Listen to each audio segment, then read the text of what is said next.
Now I have to turn this compost heap, and I'm starting a new one, as you can see here on the right. But one of the things I've learned is that the chickens are absolutely crazy about scratching through the compost. So I'm using the chickens to actually turn the compost for me. All I do is I dig some compost out,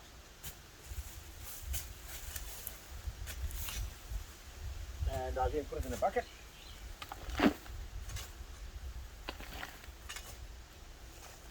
And take that to the chickens.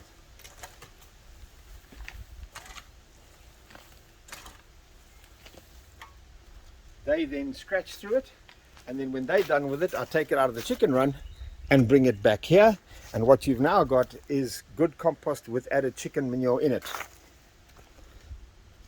And now you'll see how excited they get about getting some compost. And they go through that and they scratch through that, and they always find something. There's always a little something for them to eat inside that compost.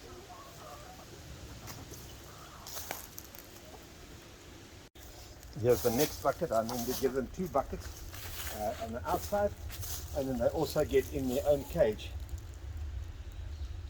But it's quite amazing how they always find something to eat in that compost.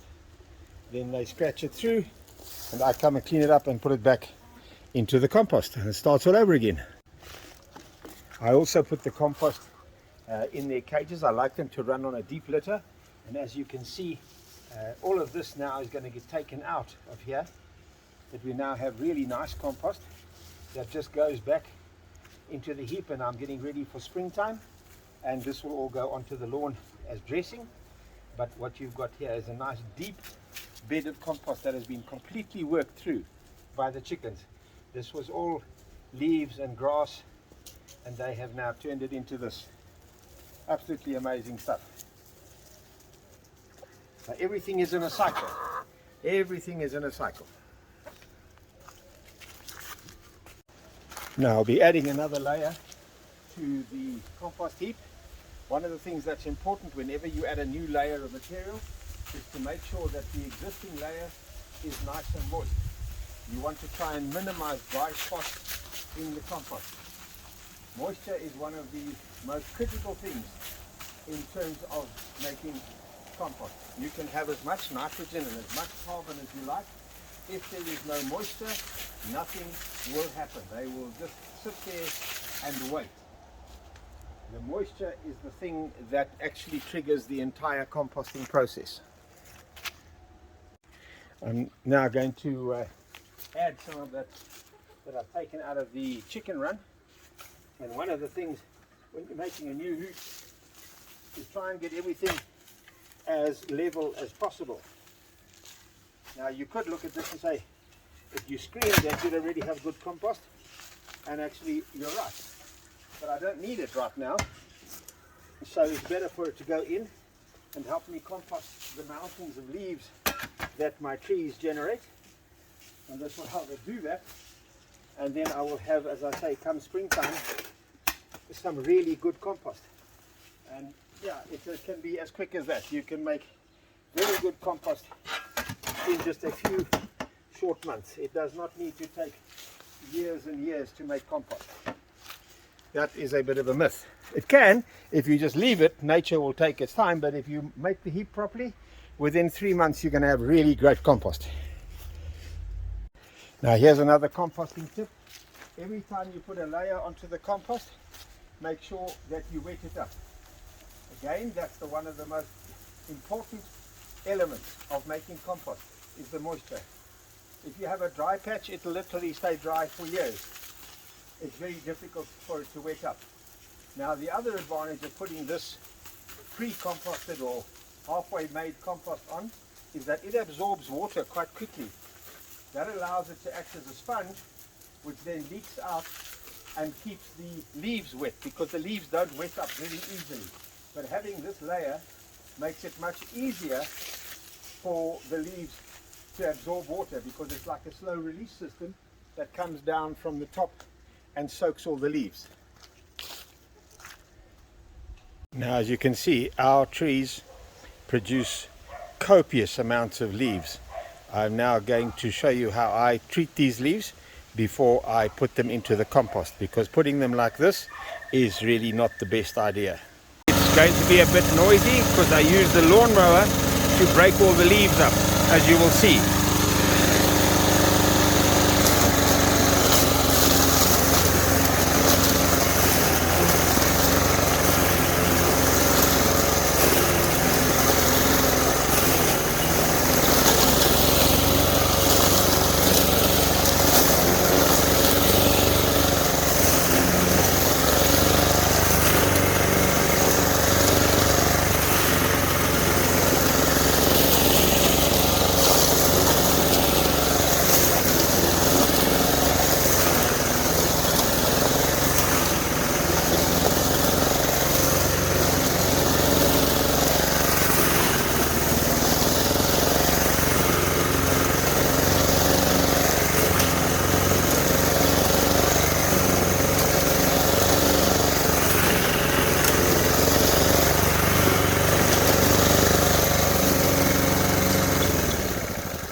Now you can see how effective that is in breaking these leaves up.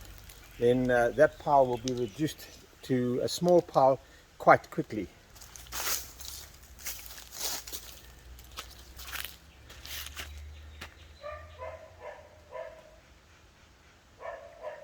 Now you can already see how that pile is reduced. But a good thing to do while you're working on the leaves is to just rake out from the bottom, because just by lying in the heap, they've got wet from the wet ground and the lawnmower won't pick it up.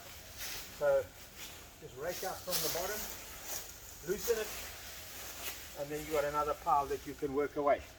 But I'm sure you can already see how much the pile has reduced. And there we have it. That big pile of leaves has been reduced to this smaller, much smaller pile of chopped leaves. But what have I actually achieved here? Well, in the first instance, if I wanted to, I have really nice mulch. Secondly, I've got really good bedding to put back into the chicken run when I finish cleaning it out. And thirdly, this will work beautifully in the compost. Whatever you put in the compost, the smaller you can make it, the quicker it breaks down and it forms the compost that you want. Big things take a long time to break down, small things break down quickly.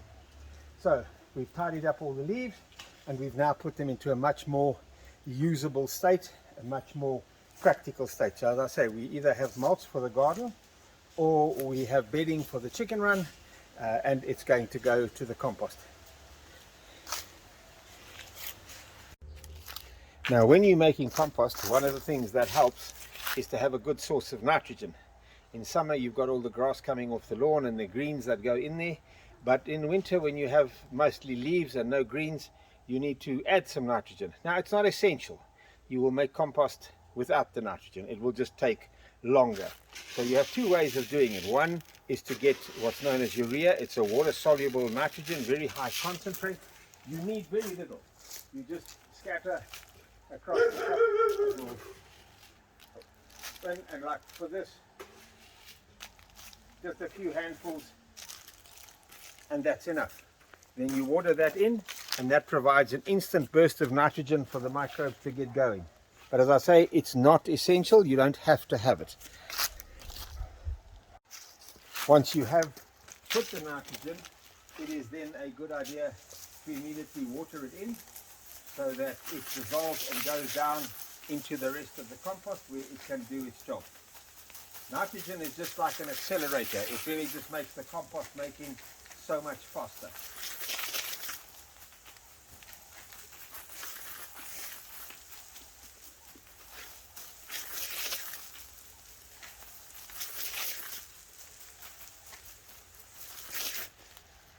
So now this heap is ready for a pile of those leaves I've just all mulched up, and then we can carry on building it layer by layer.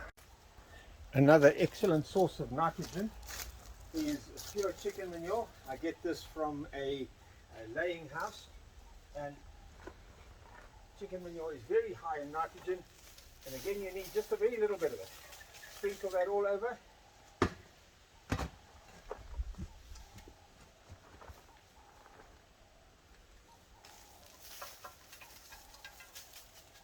You don't need huge quantities of it.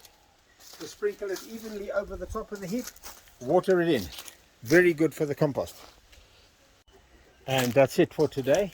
The hen house has been cleaned and moved on to the compost. Most of the leaves I chopped up earlier have been put into the compost. I've left just enough to put a bedding in the chicken house tomorrow. I'll put up a video of how that happens and what we do with the wood ash to control insects. We scatter the wood ash first and then put the deep litter on top of that. But that's for tomorrow. I think today is done.